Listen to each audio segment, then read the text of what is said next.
Alhamdulillah, tuan-tuan yang dirahmati Allah Subhanahu wa taala. Kita sambung semula pembacaan kitab ini. Kita masih lagi dalam bab yang ke-17, iaitu babun ma jaa fi sifati mighfari Rasulillah sallallahu alaihi wasallam, iaitu suatu bab yang datang untuk menyatakan tentang izar, seluar ataupun kain sarung yang dipakai oleh baginda Rasulullah sallallahu alaihi wasallam. Sambungan dia.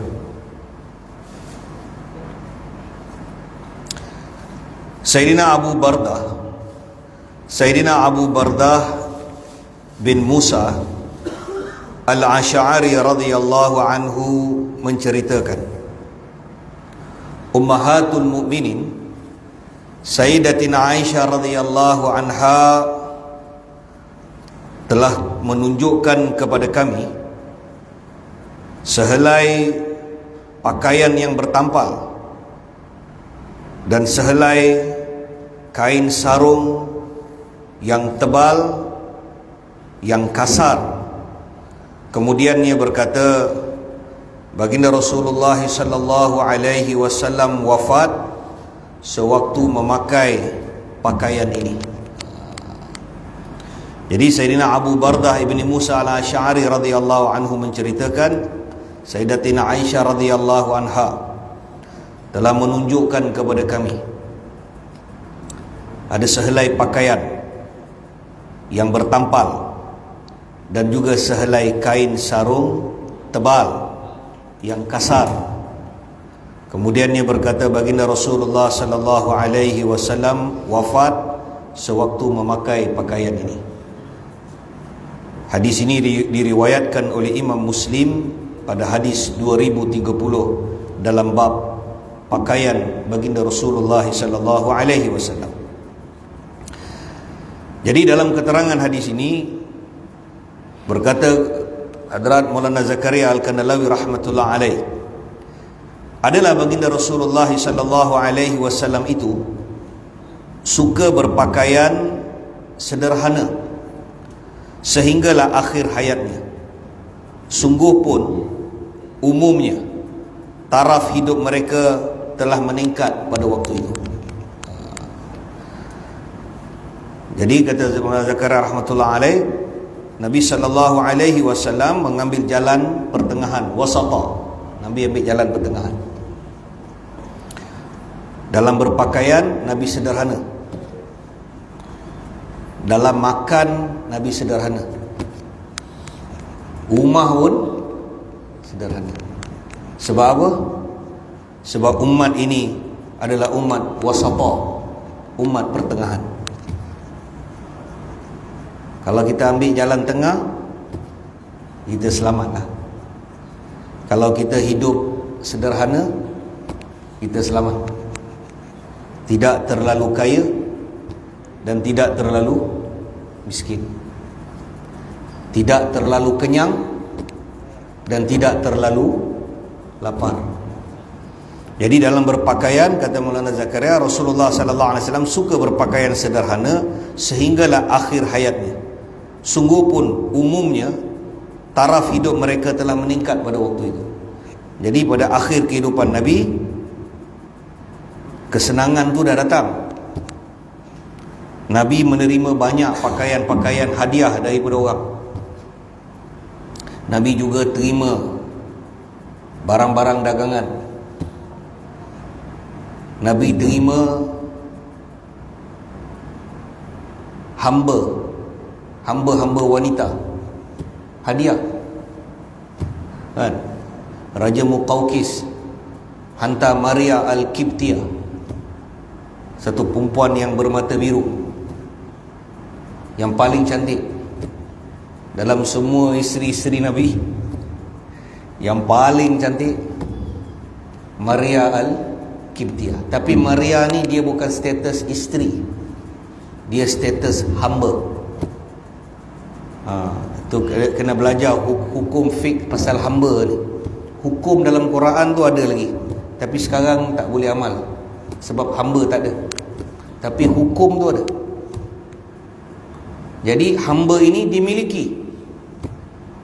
Nabi diberi hadiah hamba. Ummahatul Mukminin dia Nabi nikahi, tapi hamba ni dia tak perlu nikah. Hamba ini dimiliki oleh tuan dia. Jadi Nabi terima dua hamba perempuan. Satu Maria, ada lagi satu orang, tapi Maria ni Nabi ambil. Nabi juga menerima barang dagangan. Orang terlalu sayang kat Nabi ni, masuk Islam, yang kaya bagi harta. Tapi Nabi terima, tapi Nabi tak ambil untuk bahagian diri dia. Nabi ambil, Nabi agih-agihan. Nabi dapat, lepas tu Nabi apa? Nabi agih-agihan. Sebagai contoh, ada satu orang sahabat, ada satu orang dia masuk Islam. Kemudian dia bawa satu pakaian baru daripada Yaman. Pakaian tu mahal. Maknanya orang yang nak pakai pakaian tu mesti orang kaya. Orang tak kaya takkan beli pakaian tu, kan? Takkan beli. Ribulah harga dia, kan? Pasal terlalu mahal. Jadi dia kaya. Dia hadiahkan pakaian tu kat Nabi. Ketika dia menghadiahkan pakaian itu, maka ada satu sahabat, dia tengok pakaian tu cantik, Nabi baru dapat. Terus sahabat ni pergi, dia kata, "Ya Rasulullah,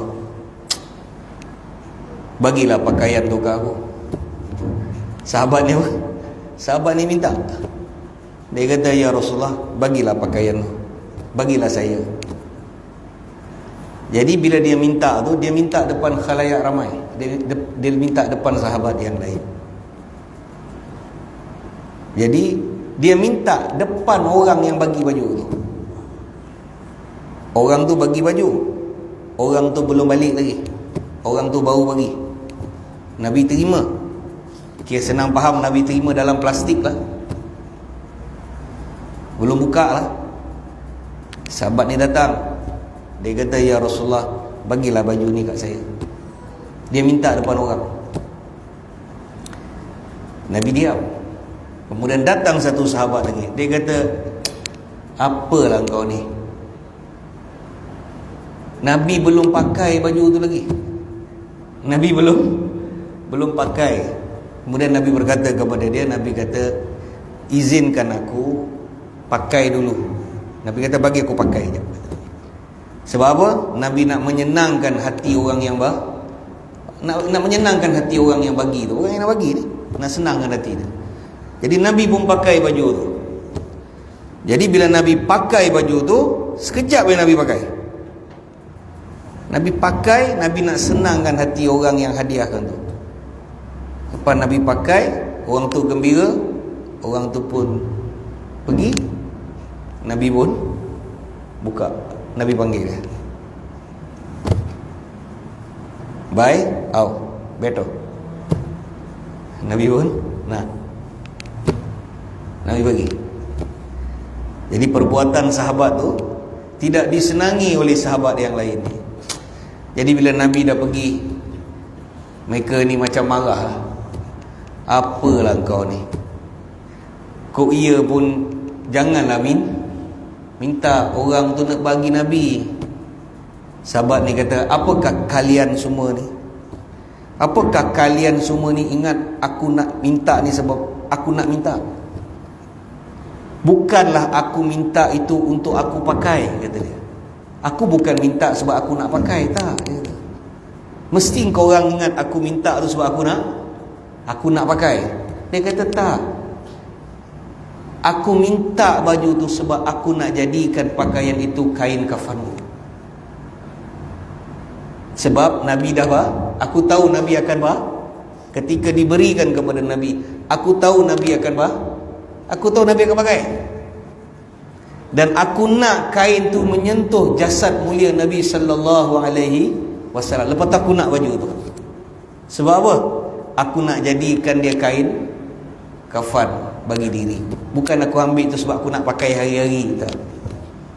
Tu sahabat punya pemahaman tak sama dengan kita. Dia nak kain yang menyentuh jasad mulia Nabi sallallahu alaihi wasallam. Jadi Nabi mengambil jalan sederhana. Jadi kata Aisyah radhiyallahu anha, Nabi pakai dua jenis pakaian. Maksudnya Nabi ni ketika wafat, pakaian badan lain, pakaian kain lah, dua jenis pakaian. Maknanya ada baju dan ada kain. Jadi kata Aisyah, Nabi kata Aisyah radhiyallahu anha telah tunjukkan kepada kami sehelai pakaian yang bertampal.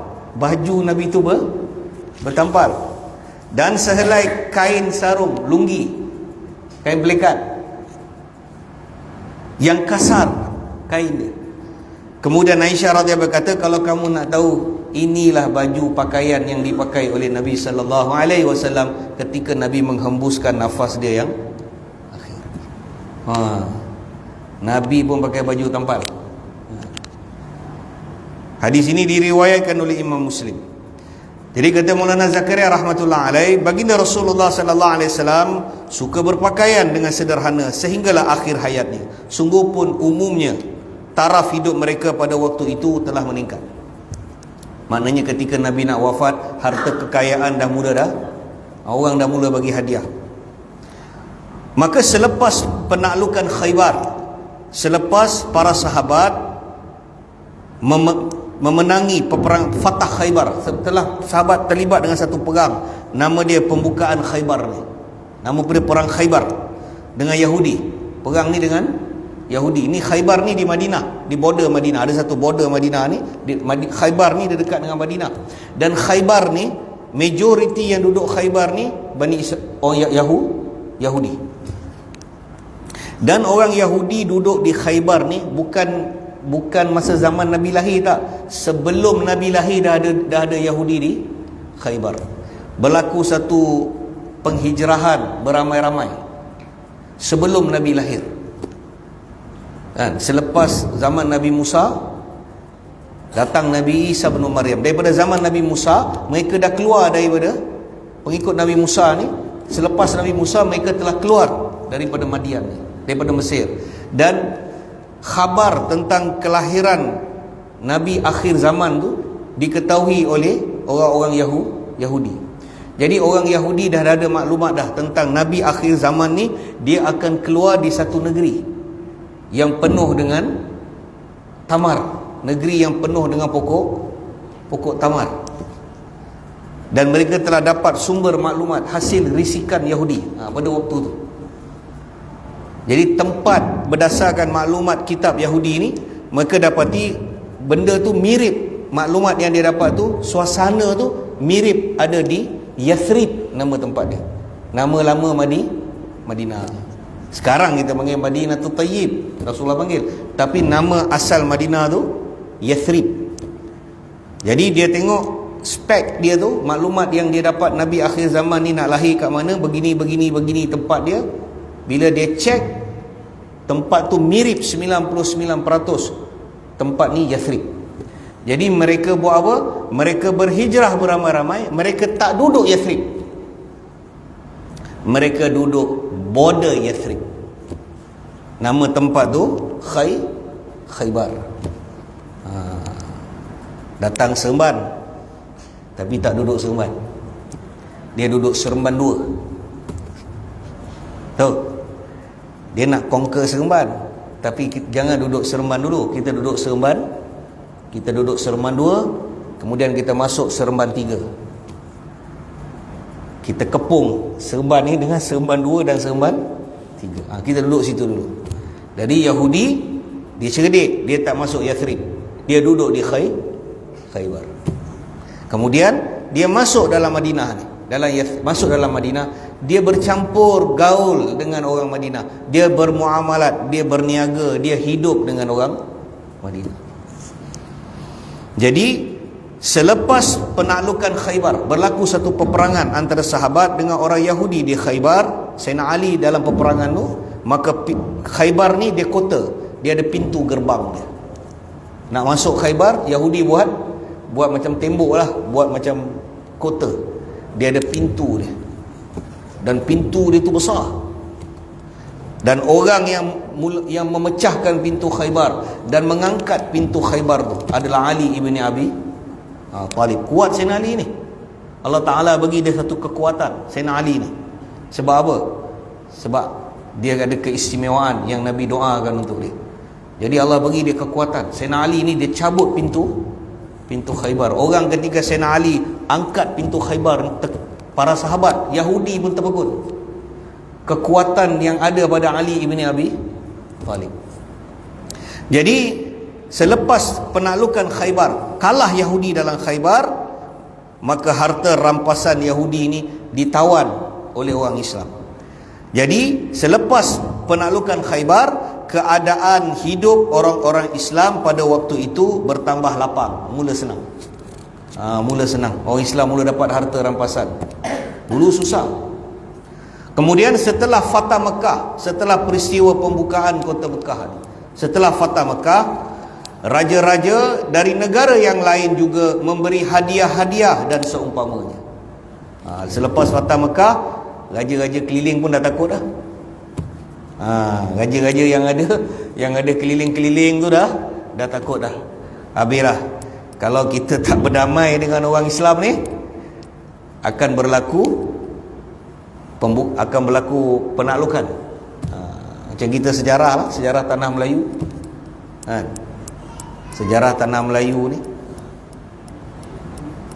daripada Singapura, Indonesia, Sumatera, Jawa, Riau, Aceh, Lingga, Indragiri, Rokan, semua ni negara ni telah dijajah.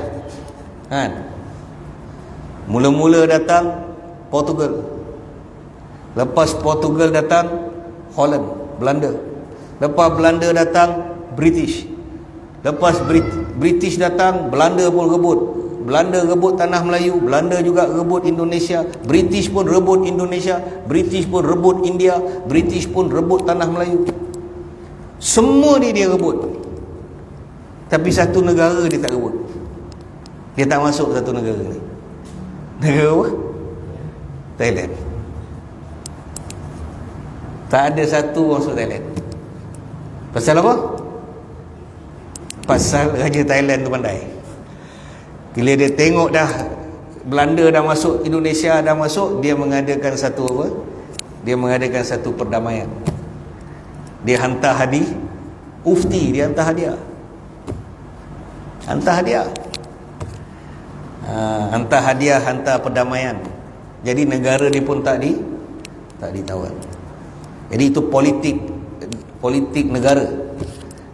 Jadi ketika berlaku Fatah Mekah, maka raja-raja dari negara lain, negara-negara, negeri-negeri jiran juga mengambil keputusan untuk memberi hadiah kepada Nabi SAW. Sebab apa? Sebab dia tengok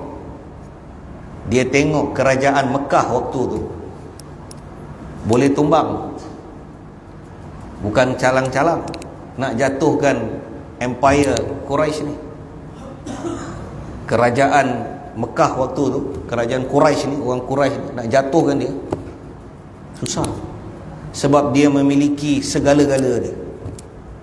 Dia ada jentera, dia ada tentera, dia ada harta. Dia harta pun ada, duit pun ada, tentera pun ada, bilangan dia pun ramai. Bangsawan-bangsawan, orang-orang korporat Mekah semua kafir. Mana nak lawan? Orang Islam tak ada duit, nak beli pedang pun tak ada. Dalam Badar kenderaan pun tak ada, semua jalan kaki. Yang naik kuda, yang naik kenderaan satu orang je. Dalam Hayatul Sahabah ketika Badar, satu orang yang naik kenderaan, naik kuda. Lain semua pedal, jalan kaki. Yang naik kuda tu nama dia Sayyidina Miqdad radhiyallahu ta'ala. Dia seorang naik kuda. Lain semua jalan. Maknanya daifnya orang Islam itu. Susah dia nak lawan dengan satu kelompok kaum yang memiliki kuasa, kerajaan, duit, tentera. Tetapi bila negeri-negeri jiran ni dia tengok, kalah dia, tombang seluruh kerajaan Quraisy. Dah lah tombang, mati pula. Abu Jahal mati, Abu Lahab pun mati, Umayyah bin Khalaf mati, semua hardcore dia mati, dibunuh dalam peperangan, kalah dia.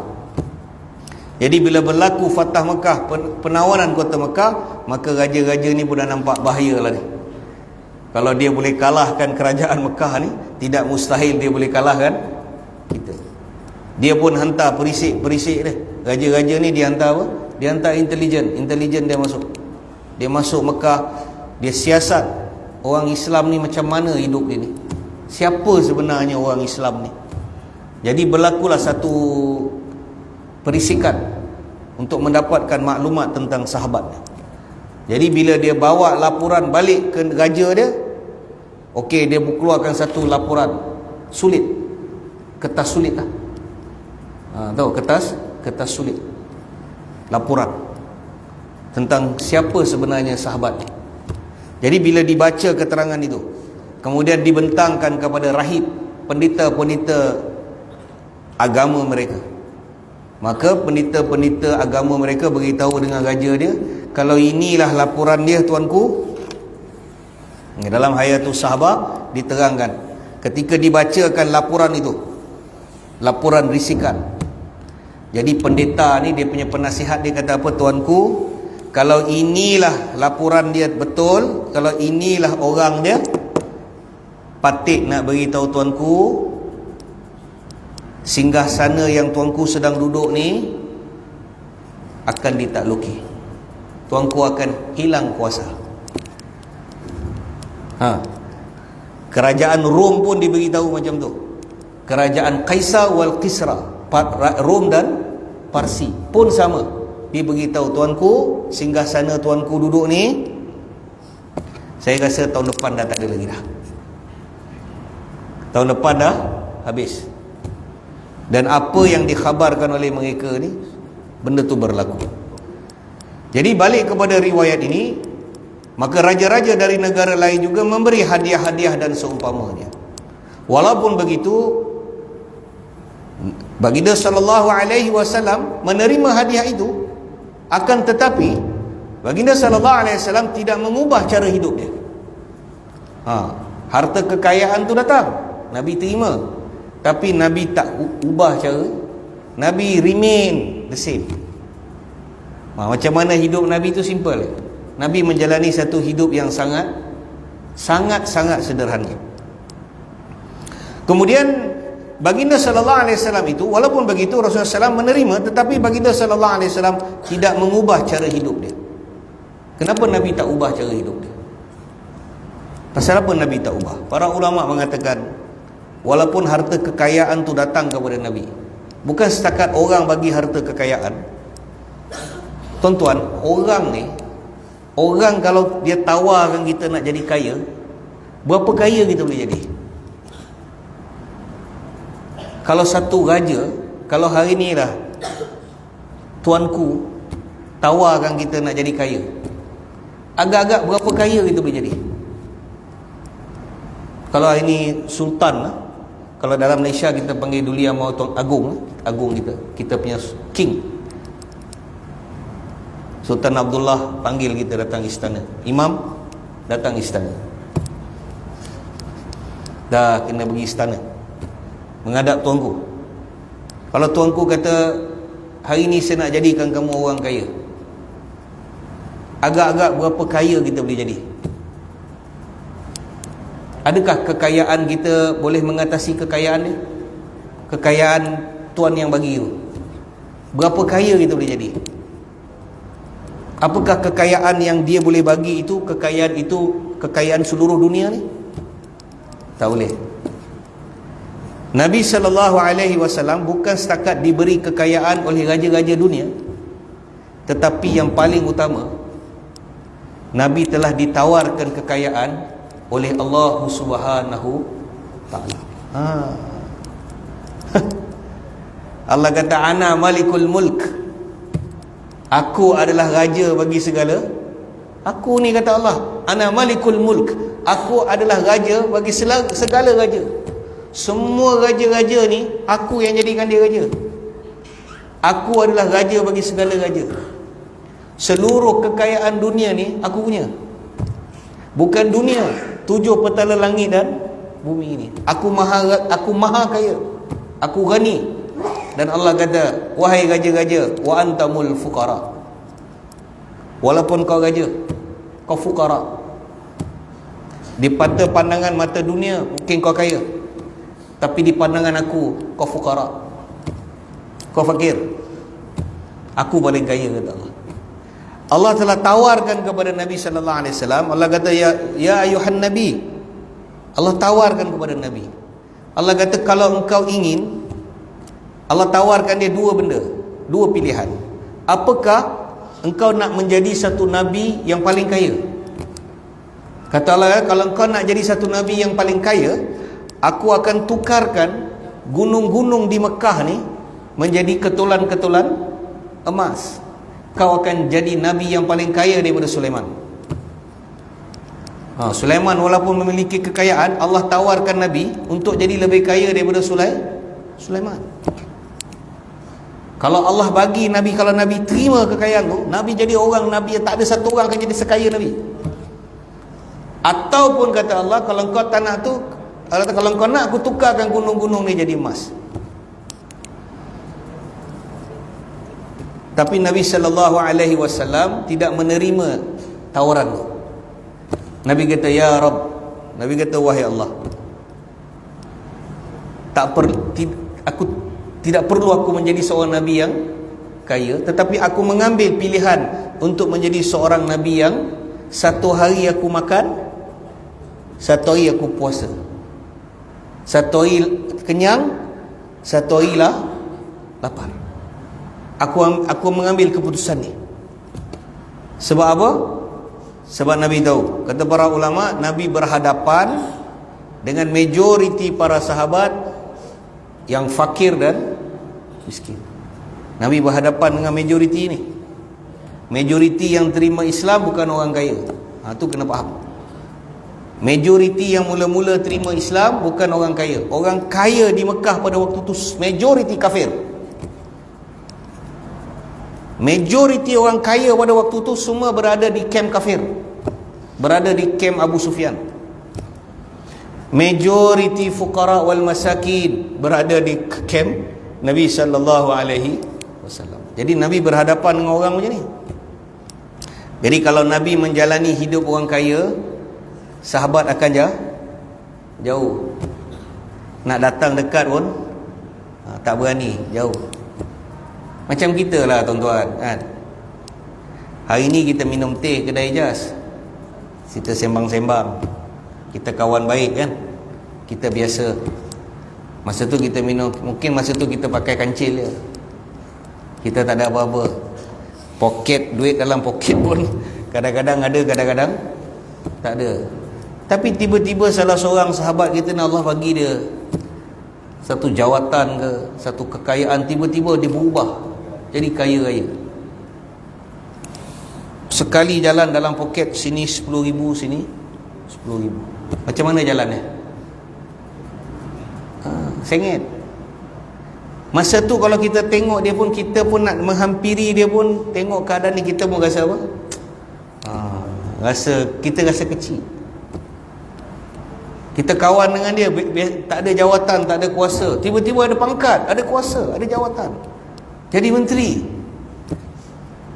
Dulu kita boleh jumpa kedai Ijaz, dah jadi menteri tak boleh jumpa. Dulu kedai, tak, sebelum jadi menteri kita boleh minum kedai kopi, minum kedai teh, cicah capati, cicah roti, share roti koyak 2 nak. Bila dah jadi menteri, kita nak jumpa pun susah. Nak jumpa kena ada appointment, dah jadi susah. Itu baru satu jawatan kecil je. Jadi Nabi SAW bila lihat keadaan tu, Nabi tahu kalau Nabi mengambil jalan kekayaan ni, sahabat akan berundur ke belakang. Jadi Nabi mengambil jalan untuk menjalani kehidupan fuqara wal masakin. Nabi ambil jalan tengah. Jadi sahabat pun boleh bersama Nabi sallallahu alaihi wasallam. Sahabat pun lapar, Nabi pun lapar. Sahabat datang jumpa Nabi, ya Rasulullah. Sahabat kata, ya Rasulullah, majbur, lapar ya Rasulullah. Makan rumah tak ada. Dah 1 hari tak makan. Nabi kata, aku pun lapar, dah 2 hari tak makan. Sahabat datang, ya Rasulullah, angkat baju dalam peperangan Khandak. Dalam perang Khandak, gali parit, berapa hari tak makan.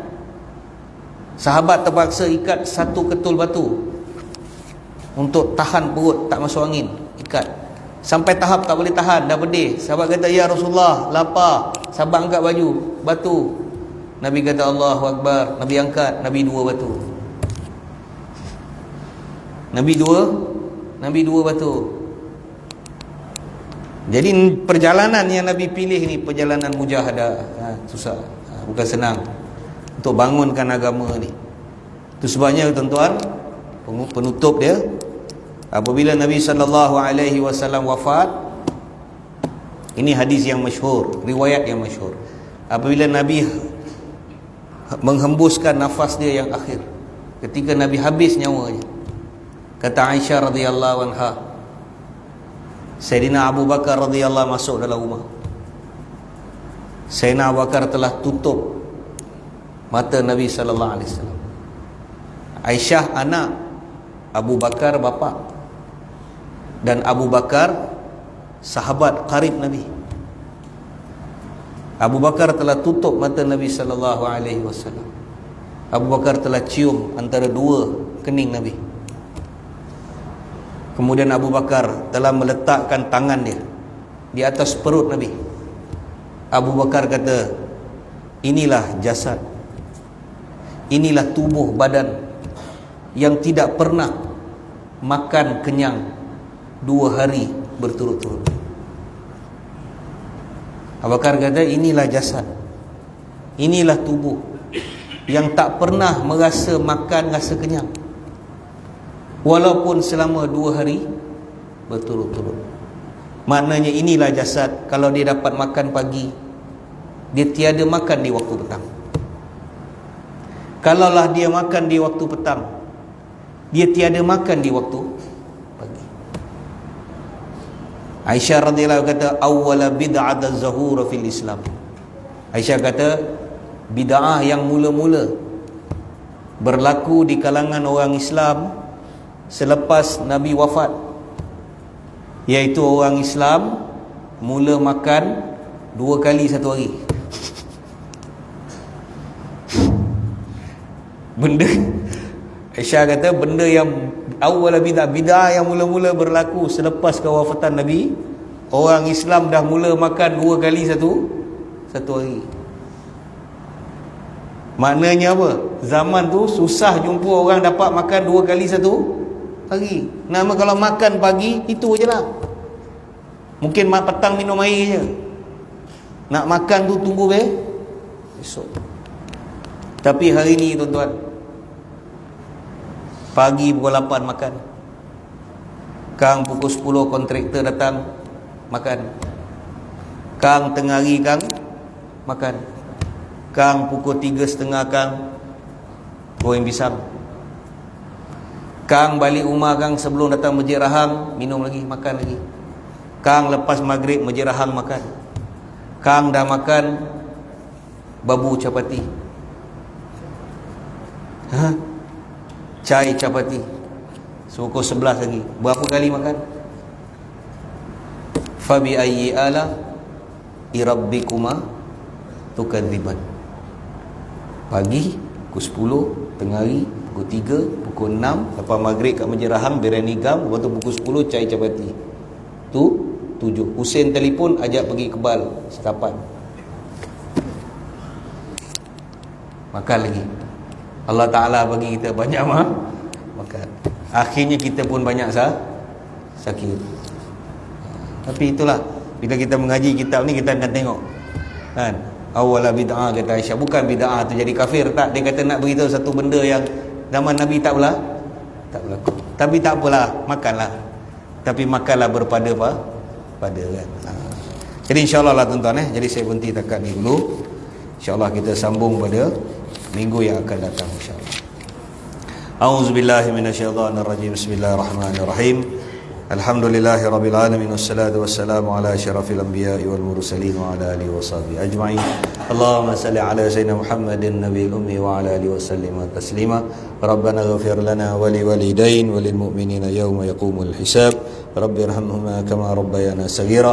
Rabbana atina fid dunya hasanah wa bil akhirati hasanatan wa qina azaban nar. Wa sallallahu ala sayyidina Muhammadin nabiyil ummi wa ala alihi wa ashabihi wasallam. Subhana rabbika rabbil izzati amma yasifun. Wassalamun ala al-mursalin. Walhamdulillahi rabbil alamin. Assalamualaikum warahmatullahi wabarakatuh.